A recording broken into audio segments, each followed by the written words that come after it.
So if you look back at the history of humanity, or if you look at what's left of indigenous people, you quickly come to understand that human beings evolved to live in small, what we call human scale, for a good reason, small groups of people, face-to-face communication, the experience of being in close communion with other people.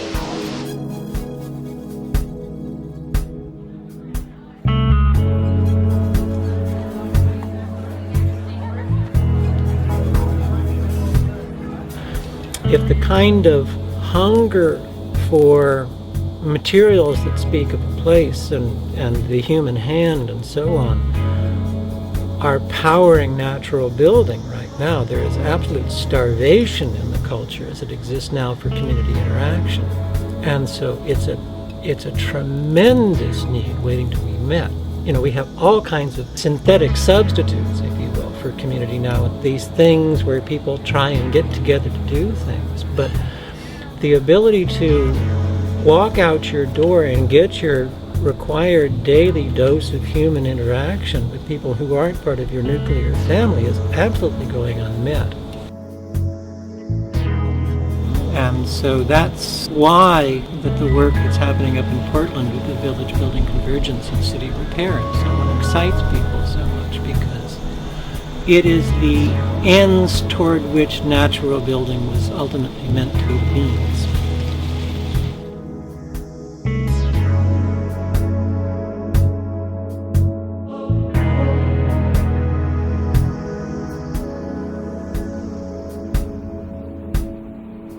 None of the people who have ever lived on this street or who will ever live on this street have ever had a say in how their lives would be organized. None of them have ever said, for instance, hey, let's move the functions of living away from the functions of working. Let's disintegrate those things so that when we come home at the end of the day after working with people we don't tend to get to know, let's live among people that we don't tend to get to know. No one ever said, hey, let's make everything bilaterally symmetrical as far as the eye can see, north, south, east, and west, and let's do it to every city west of the Ohio River all the way to the Pacific Ocean. San Diego, Seattle, Portland, St. Louis, Chicago. What effectively happened was the great commons of this land was converted into a commodity. Locating the great commons there in the intersection is just simply to recognize that where our pathways come together, so do our lives. This is the most profound principle of urban design, the intersection. The idea that you enable people to intersect however you can to enable them to communicate and to meet each other, to facilitate events, things that happen. It's about facilitating communication, not just the movement of goods and services. It's about helping people to build relationship.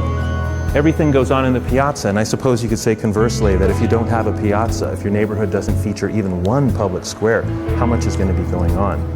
That principle of build it and they will come, or build it and something will happen. What if it's not there? What if you think you have freedom of assembly and nowhere to assemble? In fact, in the United States, we have fewer outdoor gathering places and indoor gathering places than probably any other country in the history of the world. And also the most acute social isolation and its associated problems of any first world country. I'm going to take you into Portland, Oregon now to show you our great experiment with that city.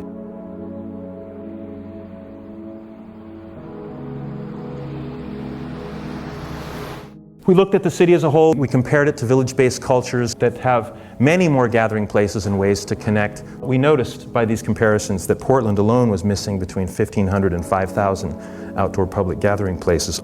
So we thought, okay, let's put one of them back and just see what would happen.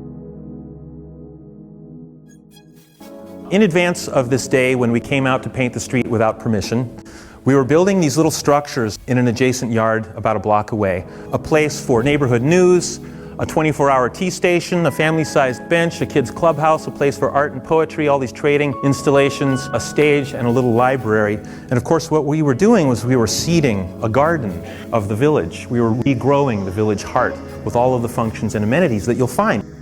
Go to Europe, go to Africa, you'll find all this vitality at the village heart. So we were saying, we can have that too, we ought to have it. What we were doing was calling attention to the fact that we didn't have even one public square in the entire city, not one public living room, but we built one. in Portland.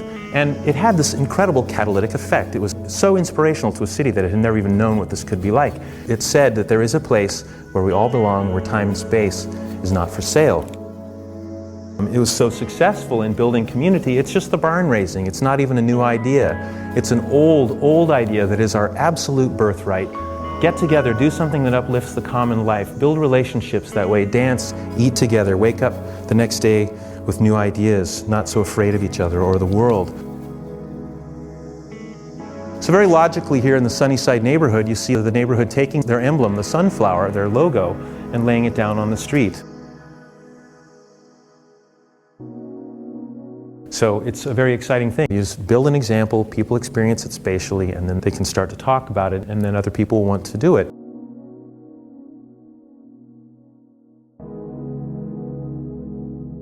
That location doesn't even need a stop sign. People just come to a stop or they slow way down. The way we understand the effect is that they can see from a distance that it's different from everything else. So place is used to calm traffic instead of barriers.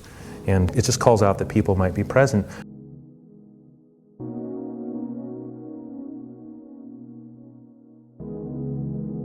Those are small projects, and so are these. And each one of them is really a node. It's a way that people connect, intersect with each other. It's something that draws them, attracts them, gives them something to talk about.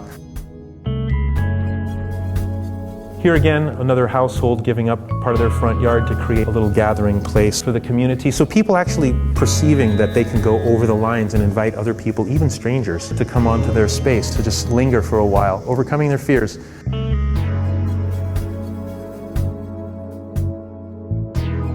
This is called the Memorial Lifehouse, where a young man named Matt Shekel was crushed by a large truck that went through this stop sign.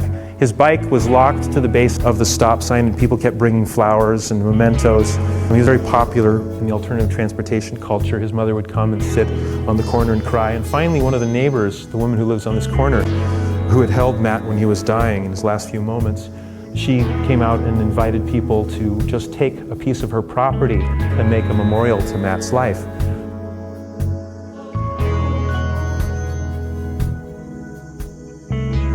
Poetry Plaza, a place where this woman in the green dress gives up her front yard for local students to come and write poems, for people to leave original poems in that little mailbox there for people to just come and take and to leave. So this is where people are saying, I can give up this space that I have and enable other people to access it.